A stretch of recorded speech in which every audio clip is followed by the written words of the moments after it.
Então, vamos para a nossa aula de grandezas, né? Então, grandeza é tudo que pode ser medido ou contado. As grandezas, elas podem ser classificadas em diretamente proporcionais ou inversamente proporcionais, tá? Então, assim, diretamente proporcional quando o aumento de uma grandeza implica no aumento da outra, na mesma razão. Como assim, professora? Ó, um exemplo. A quantidade de unidades compradas de um certo produto e o preço a ser pago.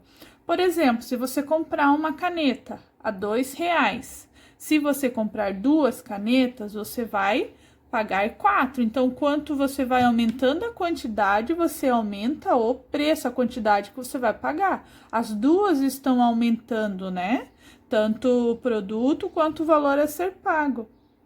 Agora, aqui na inversamente proporcional. O aumento de uma grandeza implica na diminuição da outra, na razão inversa. Exemplo, velocidade e tempo. Olha só, se você for fazer uma viagem, tá? E você faz 80 km por hora, é a sua velocidade média. Você leva 2 horas para chegar no local que você quer, né? Se você aumentar a sua velocidade, o tempo vai diminuir. É o contrário daqui, né? Aqui, se você aumenta a quantidade, você vai aumentar o valor. Aqui, se você aumentar a velocidade, você vai diminuir o tempo, porque se 80 km por hora você faz em 2 horas, se você aumentar para 100 km, se você for mais rápido, você vai chegar em menos tempo.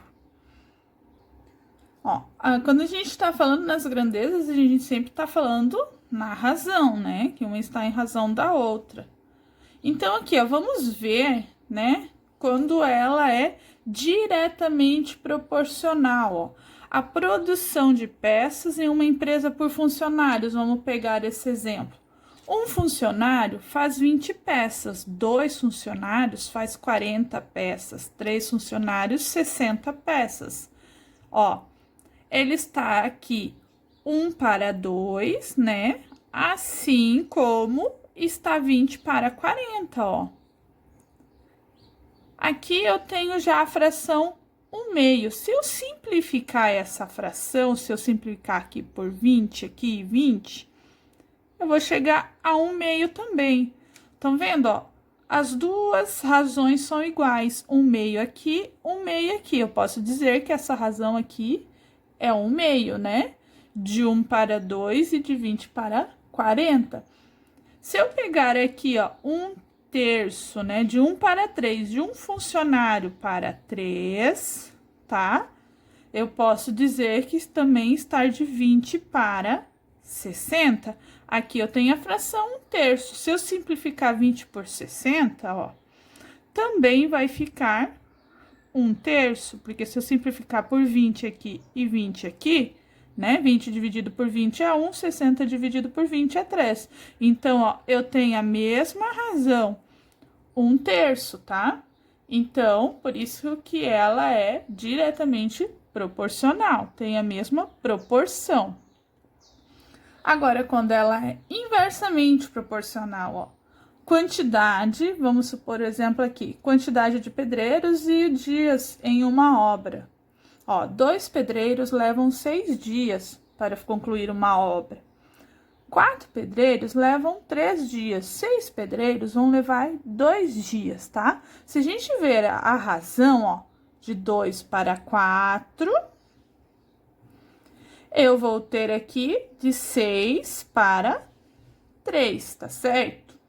Então, aqui, ó, se eu simplificar por 2 e por 2, 2 dividido por 2, 1, 4 dividido por 2, 1/2, essa a razão. Agora, se eu simplificar aqui por 3 e por 3, que é o que eu consigo, eu vou ter 2 sobre 1. Tá vendo que aqui, ó, ficou inverso. Ficou inversamente proporcional, tá? Elas estão invertidas as razões. É a mesma coisa se eu fazer aqui, ó, do 2 para o 6, do 6 para o 2. Ó, se eu simplificar aqui, ó, por 2 e por 2, eu vou ter a razão 1/3. E aqui, se eu dividir por 2 e por 2, eu vou ter a razão 3/1, ou 3/3, né? 6 dividido por 2 é 3, ó. Está inversamente proporcional. Então, essa é a diferença, né? De uma grandeza diretamente proporcional e uma grandeza inversamente proporcional.